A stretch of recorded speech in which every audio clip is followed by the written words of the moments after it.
אנחנו מטילים מצור מוחלט על העיר עזה.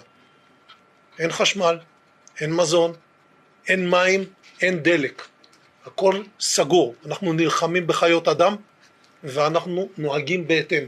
I mean, this is, again, part of this whole campaign of dehumanization of Palestinians. I mean, it doesn't get any more blatant than that by calling people human animals, right? And we've seen this rhetoric coming out of like Defense Minister Gallant and the highest levels of Israeli government. They're being repeated by US officials, and these sort of lines about, this is pure evil and total, barbarism. I think those are some of the words that Joe Biden used yesterday in his address.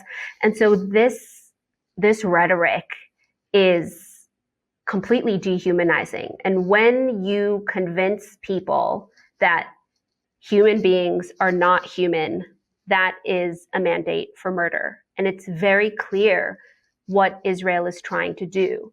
It is trying to preemptively justify the execution and the mass killings of Palestinians, largely civilians, in Gaza.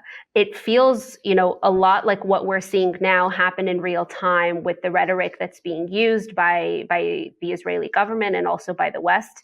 Feels a lot like when Americans were being sold the Iraq War, and back in the 90s, the allegations about Saddam Hussein, taking babies out of incubators and leaving them on the floor to die and using that as an excuse to go in and invade Iraq. So it's crazy to me that, we've studied how America lied to the American population to justify the war in Iraq.